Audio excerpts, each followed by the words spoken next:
सुप्रभात मित्रों, आपके अपने YouTube चैनल प्रकाश एजुकेशन पे आपका हार्दिक स्वागत और अभिनंदन। 17 नवंबर 2023 को समसामयिक विषयों पर आधारित करंट अफेयर्स के इस महत्वपूर्ण सेशन के अंदर जानेंगे ऐसे कौन से इंपॉर्टेंट प्रश्न हैं जो आप लोगों के लिए उपयोगी साबित हो सकते हैं। सेशन की शुरुआत करें उससे पहले देखते हैं आज कौन सा दिवस मनाया जा रहा है। चलिए, आज आज अगर दिवस की बात करें तो आज है 17 नवंबर और 17 नवंबर को कौन सा दिवस मनाया जाता है?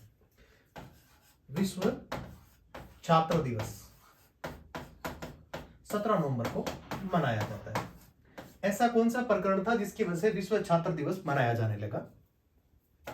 हम सब लोगों को पता है कि 1939 के आसपास सेकेंड वर्ल्ड वॉर चल रहा था और उस समय हजारों छात्रों ने नाजियों के खिलाफ एक बड़े पैमाने पे क्या किया था? छात्र आंदोलन किया था। छात्र आंदोलन के वजह से लगभग 1600 छात्रों को नजरबंद कर दिया और प्रदर्शनकारियों को जेल में डाल दिया गया। और कहते हैं कि उसके बाद में सभी उन छात्रों की मृत्यु हो गई थी और उन्हीं की याद के अंदर 17 नवंबर को हर बार विश्व छात्र दिवस मनाया जाता है। चलिए, आज भारत के लिए क्यों इंपॉर्टेंट है इसके बारे में मैं आपको बता दूं। 17 नवंबर 1966, इस दिन भारत को एक ऐसी उपलब्धि हासिल हुई जो पहले कभी नहीं हुई थी, या कह सकते हैं विश्व के अंदर, एशिया महाद्वीप के अंदर ऐसी कोई महिला जिसको कभी मिस वर्ल्ड का खिताब अभी तक उस समय नहीं मिला था। तो इस दिन 17 नवंबर को रीता फरिया को मिस वर्ल्ड के खिताब से भी नवाजा गया था, जो भारत की पहली विश्व कप या कह सकते हैं वर्ल्ड कप या फिर मिस वर्ल्ड वो बनी थी। इससे पहले एशिया की भी कोई महिला वहां तक नहीं पहुंच पाई थी। तो यह दिन अपने लिए वैसे भी इंपॉर्टेंट है। कभी कभार इस प्रकार के प्रश्न पूछे जा सकते हैं कि विश्व के अंदर पहली बार किसी भारतीय महिला को इस प्रकार का मिस वर्ल्ड का सम्मान कब दिया गया? तो उत्तर रीता फरिया का है। 1966 के अंदर इसको दिया गया था। तारीख आज इसलिए महत्वपूर्ण है कि आज 17 नवंबर है और इसी दिन उनको इस पुरस्कार से नवाजा गया था। चलिए, आज के सेशन की शुरुआत करें और सेशन की शुरुआत करने से पहले और जान लेते हैं कि 1 नवंबर से लेकर के और 15 नवंबर तक महत्वपूर्ण ऐसे कौन से दिवस है जो मनाए जाते हैं। 2 नवंबर को पत्रकारों के खिलाफ अपराधों को रोकने के लिए दंड समाप्त करने हेतु अंतर्राष्ट्रीय दिवस मनाया जाता है, जबकि 5 नवंबर को विश्व सुनामी जागरूकता दिवस भी मनाया जाता है। 7 नवंबर को राष्ट्रीय कैंसर जागरूकता दिवस भी मनाया जाता है, जबकि 10 नवंबर को शांति और विकास के लिए विश्व विज्ञान दिवस मनाया जाता है और अंत में 13 नवंबर को विश्व दयालुत्व दिवस भी मनाया जाता है। कल का दिन यह कह सकते हैं 16 नवंबर को। 16 नवंबर भी अपने लिए इंपॉर्टेंट। इस दिन कौन सा दिवस मनाया गया?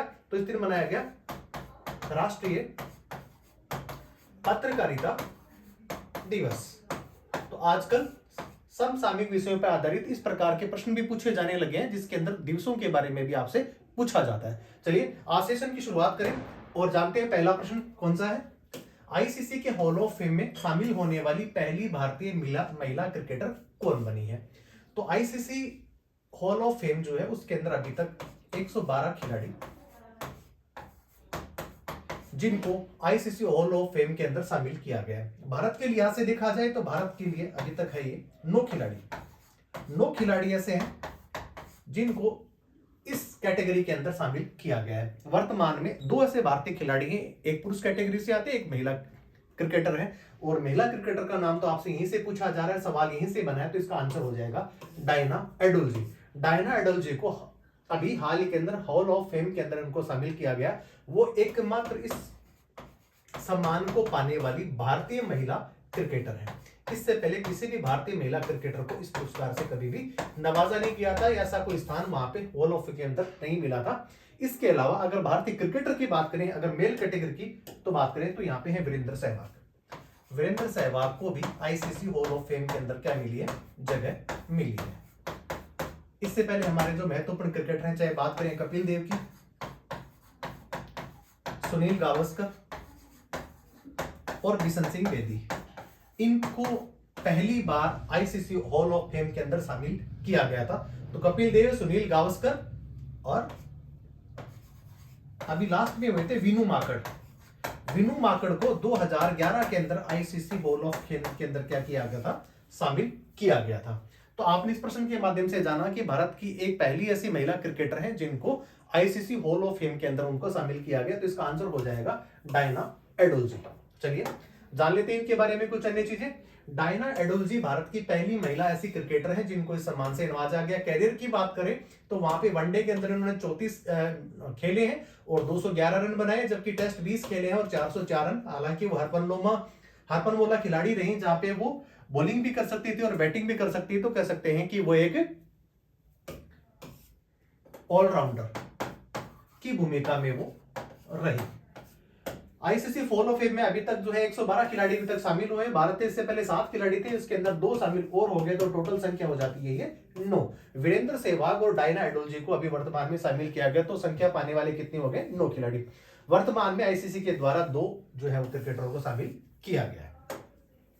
क्रिकेट का 13वां विश्व कप भारत के अंदर अभी वर्तमान में चल रहा है और कल भारत ने एक बहुत बड़ी उपलब्धि हासिल करते हुए न्यूजीलैंड को 70 रनों से हरा करके फाइनल के अंदर प्रवेश कर लिया और इसके बाद में भारत खिताब को पाने के लिए सिर्फ एक कदम दूर है। कल इस मैच के दौरान भी काफी ऐसे रिकॉर्ड्स बने जो पहले नहीं थे। इसके अंदर सचिन तेंदुलकर की बराबरी तो उन्होंने पिछले मैच में ही कर ली थी 49 शतकों की, जबकि इस बार इस मैच के अंदर विराट कोहली ने अपने कैरियर का 50वां शतक लगाया। तो ये अपने आप में बड़ी उपलब्धि। सचिन तेंदुलकर के 49 थे और पिछले मैच के अंदर उन्होंने इस प्रकार का रिकॉर्ड की बराबरी कर ली थी और वर्तमान के अंदर सबसे ज्यादा वनडे के अंदर अगर किसी ने भी शतक जमाए तो उनका नाम जाता है विराट कोहली। चलिए अब तक का जो सफर है उसकी बात कर लेते हैं और अभी तो फाइनल होना बाकी है जो 19 नवंबर को ये अहमदाबाद में खेला जाएगा नरेंद्र मोदी स्टेडियम के अंदर। विश्व का सबसे ज्यादा दर्शक क्षमताओं से लेस जो स्टेडियम है वो भारत के अंदर ही है, नरेंद्र मोदी स्टेडियम के नाम से उसको जाना जाता है जो अहमदाबाद में है। कुल मैच खेले हैं अभी तक भारत ने 10 और 10 के 10 जीते हैं, तो ये उपलब्धि भी अपने आप में बड़ी महत्वपूर्ण है। भारतीय खिलाड़ियों की अगर प्रदर्शन की बात करें तो यहाँ पे विराट कोहली ने अभी तक 711 रन बना लिए हैं अभी तक विश्व कप के अंदर और उन्होंने सचिन तेंदुलकर का रिकॉर्ड भी तोड़ दिया जिन्होंने ऑस्ट्रेलिया जो है अभी विश्व कप हुआ था उसमें 673 रनों में 673 रन उन्होंने बनाए थे। एक मैच में सबसे ज्यादा अगर विकेट लेने वाले कोई भारतीय गेंदबाज बने उनका नाम है मोहम्मद शमी। उन्होंने न्यूजीलैंड के खिलाफ कल खेलते हुए मैच के अंदर उन्होंने 7 विकेट लिए, तो यह भी अपने आप में बड़ी उपलब्धि। इसके अलावा 50 विकेट सबसे तेज, यह कह सकते हैं कम मैचों के अंदर 50 विकेट लेने वाले अगर वो खिलाड़ी बने हैं वो भी मोहम्मद शमी बने, तो ये भी अपने आप में एक इंपॉर्टेंट फैक्ट है। तो हालांकि इसके बारे में हम एक अलग से क्लास लेने वाले हैं जब इस वर्ल्ड कप का समापन हो जाएगा और वर्ल्ड कप के पूरे इतिहास के बारे में करेंगे चर्चा और भारत के कितने खिलाड़ी हैं जिन्होंने कौन कौन से रिकॉर्ड्स बनाए उसके बारे में भी करेंगे डिटेल से अन्वेषण। चलिए जान लेते हैं अगला प्रश्न संख्या 2। कौन से देश ने अपनी सीमा क्षेत्र से 75 भारतीय सैनिकों को निकालने की घोषणा करी? भारत की जैसी चिंता थी वैसा ही हुआ। हमारा एक पड़ोसी देश है जिसका नाम है मालदीव। मालदीव के अंदर अभी चुनाव हुए थे राष्ट्रपति के और भारत के जो समर्थक थे, जो राष्ट्रपति थे नौशाद, वो हार गए चुनाव और उनकी जगह पे जो कह सकते हैं विपक्षी पार्टी के जो एक नेता राष्ट्रपति बनकर के उभरे और इनको चीनी समर्थक माना जाता है। तो चीनी समर्थक जैसे ही वो राष्ट्रपति बने तो भारत की चिंता जो थी उसको उन्होंने क्या कर दिया, वास्तविकता में बदल दिया। भारत के सैनिक वहां पे लगभग 75 सैनिक जो कौन कौन से इसके विंग के हैं, तो एक तो है एयरफोर्स के और एक है नेवी के। तो ये जो 75 की तादाद के अंदर जो सैनिक वहां पे रहते थे उनको वहां से निकलने के लिए इस प्रकार कह दिया गया कि आप अपने देश में वापस जा सकते हैं। तो आप इसका जो आंसर हो जाएगा वो तो हो जाएगा मालदीव। मालदीव ने जो हाल ही के अंदर ये ऐसा अनाउंसमेंट किया है भारत के संदर्भ में कि आप अपने सैनिकों को वापस ले जाए, हम यहाँ पे इनको रखना नहीं चाहते। अभी जो चाइना की जो वन बेल्ट वन रोड जो है उसका भी समर्थक है कौन? नए अभी जो राष्ट्रपति बने हैं वो, और इनको बिल्कुल ये पसंद नहीं था कि भारतीय कोई भी सैनिक यहाँ पे रहे, तो इसका आंसर हो जाएगा मालदीव। देख लेते हैं इसके बारे में कुछ अन्य चीजें। तो मालदीव की बात हो रही, नवनिर्वाचित जो राष्ट्रपति है उनका नाम मोहम्मद मुइज्जू है, आप देख रहे हैं तस्वीर के माध्यम से। चर्चा में इसीलिए है कि चीन के साथ में नजदीकी पहले भी उनकी मानी जाती रही है और लंबूद्वीप में 2013 से भारतीय सैनिकों की वहां पे मौजूदगी थी और जब जब ये सत्ता में आते हैं तब तब वो जो है चाइना के प्रति अपना प्रेम जो है वो दिखाते रहते हैं। भारत से दूरी लक्षद्वीप से मात्र 700 किलोमीटर के आसपास है, जबकि मुख्य भूभाग से 1200 किलोमीटर के दूर पर मालदीव स्थित है। मोहम्मद मुइज़ द्वारा चीन और पाकिस्तान की महत्वाकांक्षी वन बेल्ट वन रोड का भी खुलकर इन्होंने क्या किया है, समर्थन किया। हालांकि भारत समय समय पर इनको आर्थिक सहायता, अनुदान और एक बार तो इनके जो है वो समुद्र से जो है पानी परिष्कृत रूप से उनको करके और पीने योग्य पानी की मशीन भी भारत ने ही उनको भिजवाई थी। तो अपने आप में इंपॉर्टेंट है। मालदीव छोटा सा देश है, लेकिन जैसे ही सत्ता परिवर्तन हुआ उस प्रकार से चीजें काफी भिन्न और चेंज हो गई हैं। चलिए जान लेते हैं अगला प्रश्न, प्रश्न संख्या 3। भारतीय रेलवे की वन प्रोडक्ट पहल अब कितने स्टेशनों पे चालू है? तो इसका आंसर हो जाएगा 1037। उद्देश्य क्या है इसका कि वन स्टेशन वन प्रोडक्ट का मतलब है कि जहां जहां ट्रेन रुकेगी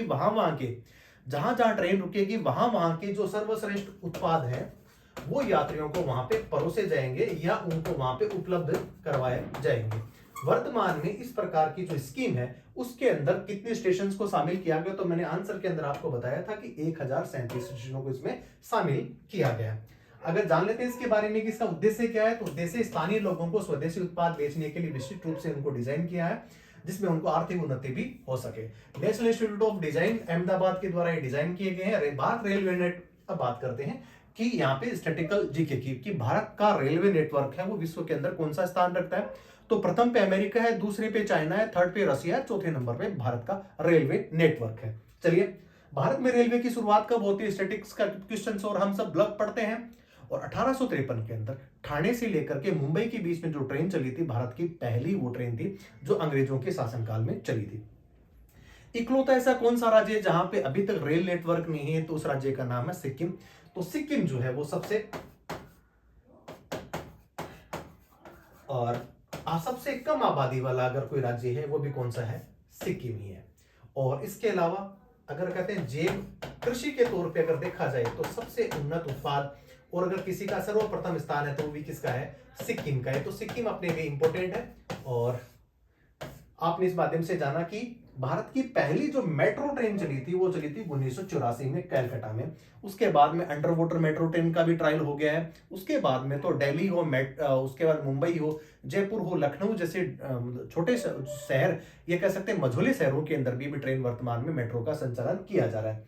दिल्ली मेट्रो देश का सबसे बड़ा मेट्रो जाल वाला शहर है, जबकि 15 भारतीय शहर अन्य भी है जहां पे मेट्रो संचालित है। मेट्रो मैन के नाम से कौन विख्यात है? कौन सो विख्यात है? उनका नाम है ई श्रीधरन। उनको मेट्रो मैन के नाम से जाना जाता है। चलिए जान लेते हैं अगला प्रश्न, प्रश्न संख्या 4। वित्त मंत्री निर्मला सीतारमन द्वारा इंडो पैसिफिक क्षेत्रीय समाज में भारत को कब तक तीसरी सबसे बड़ी अर्थव्यवस्था बनाने की उन्होंने बात कही है? तो बात निर्मला सीतारमन है, वित्त मंत्री है, इंडो पैसिफिक का क्षेत्रीय समाज सम्मेलन हो रहा था, वहां पे उन्होंने बताया कि भारत कब तक विश्व की तीसरी सबसे बड़ी अर्थव्यवस्था बन जाएगा। अगर अर्थव्यवस्था की बात करें तो सबसे पहले कौन सा आता है?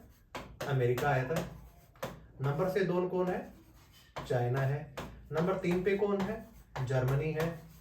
नंबर 4 पे कौन है? जापान है। और नंबर 5 पे कौन है? भारत है। ये तो हम सब जानते हैं।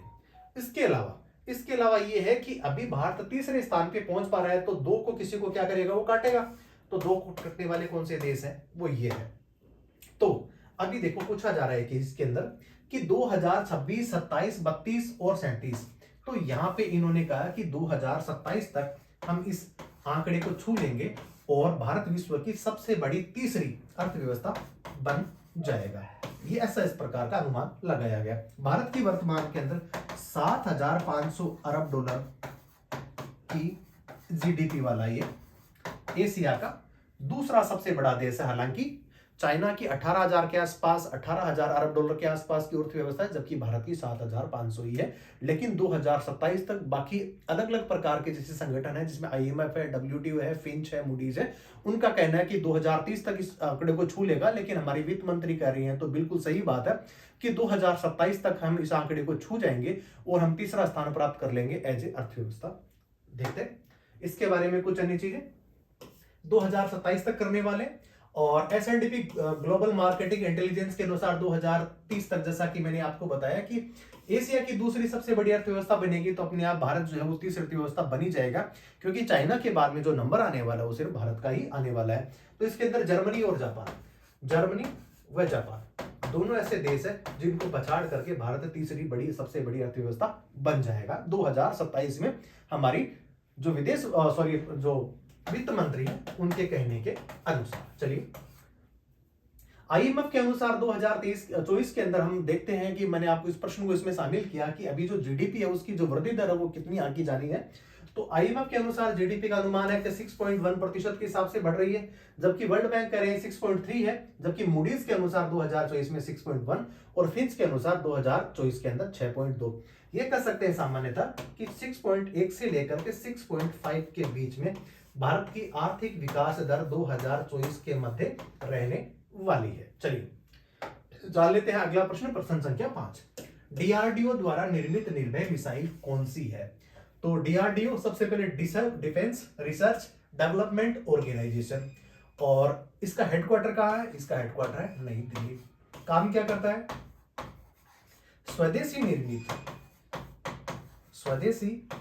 निर्मित रक्षा उत्पाद टेक्निक पे ये क्या करता है? काम करता है, हथियारों को इजाद करता है। और हमने देखा कि कोरोना काल के अंदर डीआरडीओ ने कोरोना दवाई का भी उन्होंने क्या किया? सफल परीक्षण किया और बाजार के अंदर इन्होंने उपलब्ध भी करवाई। तो अभी आपसे पूछा जा रहा है कि डीआरडीओ द्वारा निर्मित निर्भय जो मिसाइल है वो किस प्रकार की मिसाइल है? ये जो मिसाइल है वो कौन सी है? सबसोनिक है। चलिए देख लेते हैं। सबसोनिक क्रूज मिसाइल है, सीमा इसकी 700 किलोमीटर से लेकर के 1000 किलोमीटर तक ये अपनी क्या कर सकती है? क्षमता से वार कर सकती है। 24 विभिन्न प्रकार के वारहेड वितरित करने में सक्षम है। इसका मतलब ये है कि 24 प्रकार के आयुध ले जाने में क्या है? सक्षम है। वजन इसका कितना होगा? वजन होगा 200 से 300 किलोग्राम के आसपास इसका वजन है। अभी देख लेते हैं कि डीआरडीओ के द्वारा अन्य कौन कौन से उत्पाद बनाए जा रहे हैं, जिसके अंदर ब्रह्मोस सुपरसोनिक क्रूज मिसाइल है, BrahMos second hypersonic cruise missile है, आकाश मिसाइल है जो मध्यम दूरी की सतह से हवा में मिसाइल करने वाली भी कौन सी है? आकाश है। डीआरडीओ की स्थापना हो रही है वो 1958 में हो रही है और इसका हेडक्वार्टर वो कहाँ है? न्यू दिल्ली में है। वर्तमान में डीआरडीओ के जो अध्यक्ष हैं उनका नाम है डॉक्टर समीर वी कामत। ये वर्तमान में डीआरडीओ के अध्यक्ष हैं। चलिए जान लेते हैं अगला प्रश्न, प्रश्न संख्या 6। भारत सरकार द्वारा 100 स्मार्ट सिटीज में से 18 सिटीज को स्वच्छता और नवीनता के लिए किस योजना को इसको क्या किया जा रहा है? शुरुआत की जा रही है। हम सब लोगों ने देखा था कि 2015 के अंदर स्मार्ट सिटीज बनाने की घोषणा हो गई थी, जहां देश के अंदर 100 ऐसी सिटीज को वहां पे स्मार्ट सिटी बनाया जाएगा और वहां पे अलग अलग प्रकार के प्रयोग किए जाएंगे। बहुत सारा जो है फंड हमने विदेशों से भी लिया और भारत सरकार ने भी उनको उपलब्ध करवाया।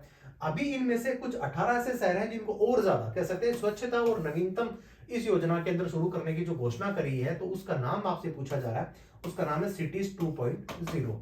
ये अभी वर्तमान में 18 शहरों पर ये लागू की जाएगी। चलिए देख लेते हैं। सिटीज 2.0 स्मार्ट सिटी स्कीम 2015 में आई थी। नोडल मंत्रालय इसको है वो आवास और शहरी मामलों का जो मंत्रालय है। कवरेज क्या है? 100 चयनित शहरों को स्मार्ट सिटी के रूप में विकसित करना था, 2015 की स्कीम है। सिटीज 2.0 में अब देख लीजिए आप, वित्त पोषण के अंदर कौन कौन से? एक तो एएफडी देने वाला, एक की एफडब्ल्यू के ऋण और ईयू से तकनीकी जानकारी के माध्यम से इन 18 शहरों को और ज्यादा क्या किया जाएगा? स्मार्ट बनाने का कार्य किया जाएगा। स्मार्ट सिटी प्रोजेक्ट के अंदर टॉप परफॉर्मर, अभी सवाल पूछा गया था, हमारा पिछला जो लेक्चर था उसके अंदर एक सवाल बना था कि स्मार्ट सिटी के अंदर टॉप परफॉर्मर अगर कोई शहर है तो ये गुजरात का एक शहर है। और गुजरात का ये जो सूरत शहर है वो अपने हीरा कारोबार के तौर पे इसको जाना जाता है। चलिए जान लेते हैं अगला प्रश्न, प्रश्न संख्या 7। किस देश ने सीरिया के राष्ट्रपति बशर अल असद के खिलाफ गिरफ्तारी वारंट इन्होंने जारी करा है?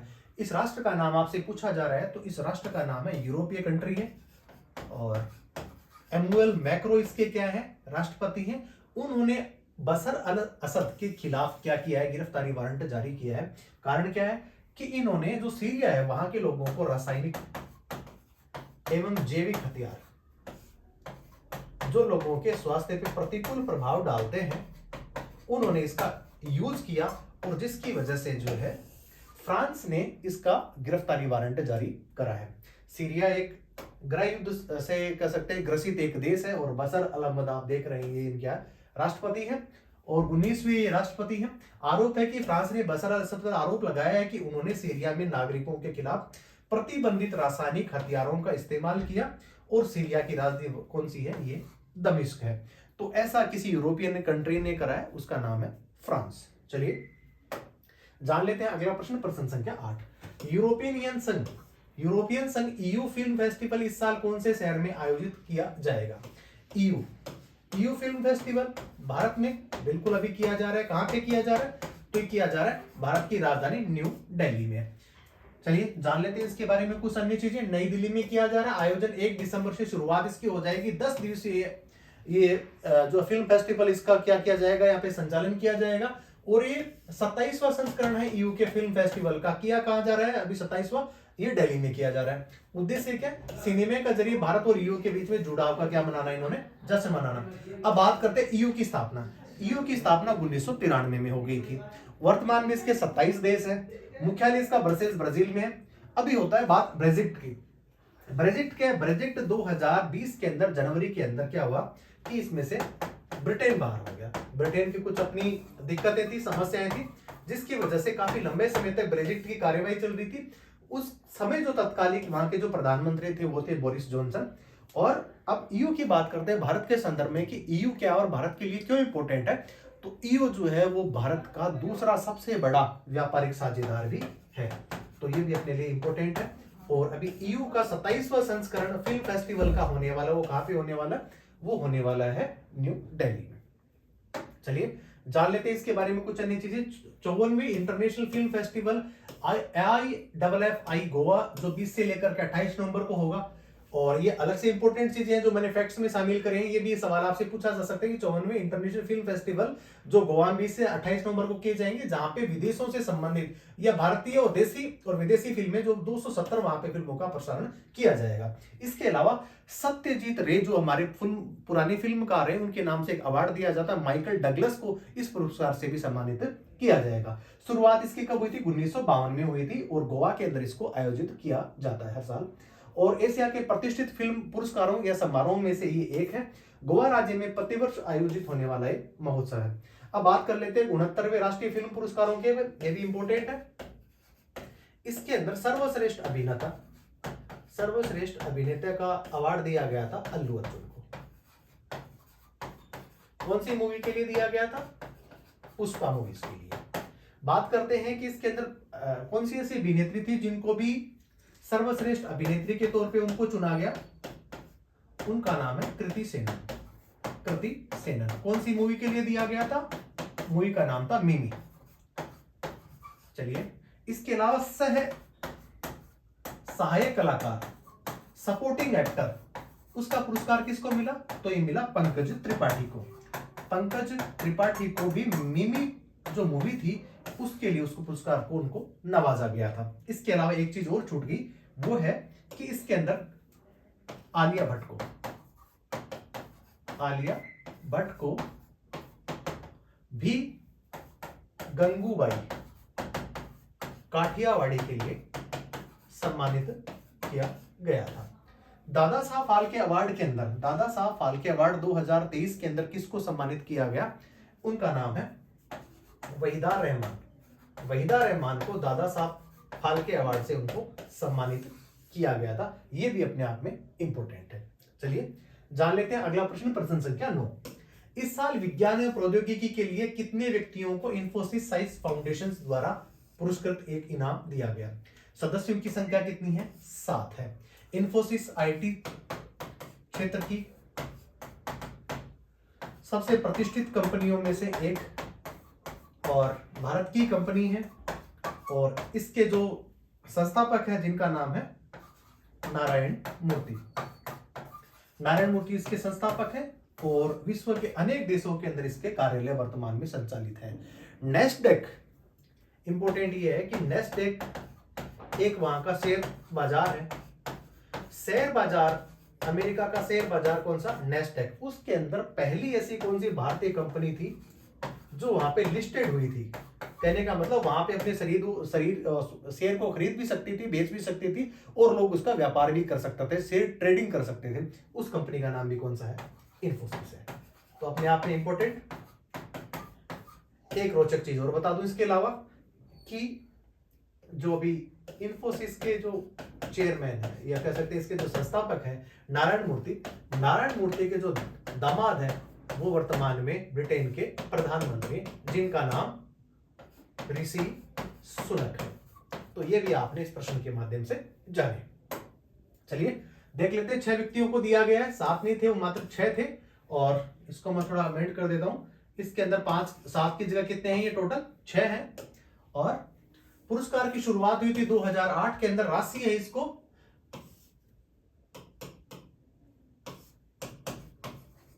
$10 लाख अमेरिकी डॉलर, ये हमको दिए जाते हैं। $1 लाख इनको दिए जाते हैं, सॉरी माफ कीजिएगा, 10 लाख की जगह पे $1 लाख। 6 श्रेणी है जहां पे इंजीनियरिंग है, कंप्यूटर विज्ञान है, मानविकी है, जीव विज्ञान है, गणितीय विज्ञान है, भौतिक विज्ञान और सामाजिक, जितने भी प्रकार के जो विज्ञान होते हैं वो सब प्रकार के विज्ञान इनके अंदर उनको 6 कैटेगरीज के अंदर इनको दिया जाता है। इन्फोसिस की स्थापना 1981 में हो गई थी। मुख्यालय वर्तमान में इसका बेंगलुरु में है। संस्थापक NR नारायण मूर्ति है। वर्तमान में जो इसको सीईओ है वो है सलील पारेख। नेस्डेक में शामिल होने वाली पहली भारतीय कंपनी का जो खिताब जिसको मिला उसका नाम है कौन सा, इन्फोसिस कंपनी। चलिए जान लेते हैं अगला प्रश्न, प्रश्न संख्या 10। किस देश में अब तक सबसे तेज इंटरनेट सर्विस की शुरुआत हुई है? तो जिस प्रकार से इंटरनेट का जमाना, टेक्नोलॉजी आ रही है, उसके हिसाब से दिनों दिन जो है वो अलग अलग कंपनियां, अलग अलग देश नए नए आयाम स्थापित करते जा रहे हैं। इस क्रम के अंदर नाम आता है चाइना। चाइना ने इस प्रकार के इंटरनेट की शुरुआत करी है जो विश्व में कहीं पे भी नहीं है, या कह सकते हैं दूसरे शब्दों में कि सबसे तेज इंटरनेट की शुरुआत करने वाला राष्ट्र कौन सा बना है, वो चाइना बना है। देख लेते हैं। इसकी जो स्पीड है वो 1.2 Tbps है। चीन के अंदर अभी वर्तमान में संचालित हो रही। वर्तमान में भारत में 5G नेटवर्क की स्पीड 10 Gbps है, जबकि यहाँ पे 1.2 TBS में ये आ गया है, तो इसका मतलब सबसे तेज। और भारत में तो अभी तक 5G चल रहा है, जबकि इसने तो 6G को भी क्रॉस कर लिया।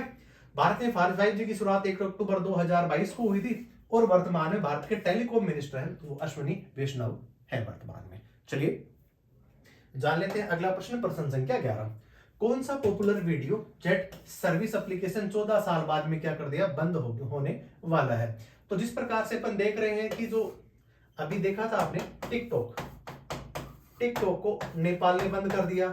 भारत ऑलरेडी 2020 के अंदर टिकटॉक या इसके अन्य जो टूल्स थे जो चीन के द्वारा बनाए गए थे वो वर्तमान में वहां पे चल रहे थे, तो वहां पे उन्होंने क्या कर दिया था, इसको बंद कर दिया था। तो ओमेगल एक ऐसा टूल है जिसको 14 साल के बाद ही बंद कर दिया गया। संस्थापक इसके लीफ के ब्रुक्स हैं।